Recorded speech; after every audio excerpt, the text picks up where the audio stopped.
മേൽപ്പത്തൂർ നാരായണ ഭട്ടതിരി രോഗപീഡാക്ലേശങ്ങൾ വകവയ്ക്കാതെ നാരായണീയം എന്ന ഭാഗവത കാവ്യം പൂർത്തിയാക്കിയ ദിവസമാണ് നാരായണീയ ദിനമായി ആഘോഷിക്കുന്നത്. കൊല്ലവർഷം 762 വൃശ്ചികം 28 കൃഷ്ണദ്വാദശിയും ചോതി നക്ഷത്രവും ഒരുമിച്ചു വന്ന ദിവസമായിരുന്നു ഭട്ടതിരി നാരായണീയം പൂർത്തിയാക്കിയത്. ഗുരുവായൂരിൽ വളരെ വിശേഷമാണ് ഈ ദിവസം.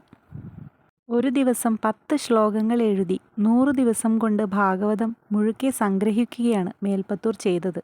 ഭക്തിയുടെ പാൽക്കടലാണ് നാരായണീയം. അത് വായിച്ച് മനസ്സിലാക്കുന്തോറും ആയുരാരോഗ്യ സൗഖ്യം ഉണ്ടാകുന്നു എന്നതാണ് സത്യം. ശ്രീമദ് ഭാഗവതത്തെ അവലംബിച്ച് 1000-ലധികം ശ്ലോകങ്ങൾ 100 ദശകങ്ങളായി സംഗ്രഹിച്ച് ശ്രീഗുരുവായൂരപ്പനെ സംബോധന ചെയ്യുന്ന രീതിയിൽ എഴുതി ഭഗവാനെ ചൊല്ലിക്കേൾപ്പിച്ചതാണ് നാരായണീയം. തൻ്റെ വാതരോഗശാന്തിക്കായി മീൻ തൊട്ടുകൂട്ടുകയാണ് വേണ്ടതെന്ന് തുഞ്ചത്തെഴുത്തച്ഛൻ വിധിച്ചുവെന്നും അതിൻ്റെ അർത്ഥം മനസ്സിലാക്കിയ മേൽപ്പത്തൂർ മത്സ്യാവതാരം മുതലുള്ള ദശാവതാര കഥകൾ എഴുതിയതാണ് നാരായണീയം. ഗുരുവായൂർ ക്ഷേത്രത്തിൽ വിളങ്ങുന്ന സാക്ഷാൽ പരബ്രഹ്മമൂർത്തിയാണ് ഗുരുവായൂരപ്പൻ എന്ന് പ്രകീർത്തിച്ചുകൊണ്ടാണല്ലോ 1-ാം ദശകം തന്നെ ആരംഭിക്കുന്നത്.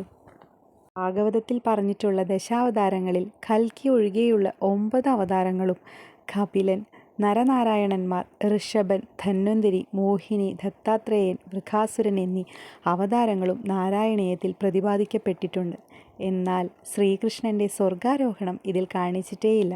സാക്ഷാൽ പരബ്രഹ്മമായ ശ്രീകൃഷ്ണ ഭഗവാനെ തന്നെ ശ്രീഗുരുവായൂരപ്പനെ ആയി മുന്നിൽ ദർശിച്ചത് കൊണ്ടാകും ഭഗവാൻ സ്വർഗാരോഹണം ചെയ്തതായി മേൽപ്പത്തൂർ ഭട്ടതിരി എഴുതാഞ്ഞത് എന്നതാണ് സത്യമെന്ന് നമുക്ക് വിശ്വസിക്കാം.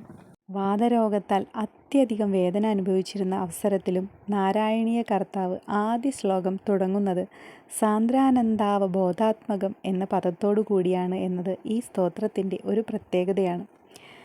സാന്ദ്രാത്മകമായ ഭഗവത് സ്വരൂപത്തിൽ നിന്ന് ഉത്ഭവിച്ച് നമ്മിലേക്ക് ഒഴുകുന്ന ആ ആനന്ദം അവസാന ശ്ലോകത്തിലെ അവസാന പദമായ ആയുരാരോഗ്യ സൗഖ്യം എന്ന അവസ്ഥയിൽ നമ്മെ എത്തിക്കുന്നു എന്നാണ് ഈ സ്തോത്രത്തിൻ്റെ മഹത്വം.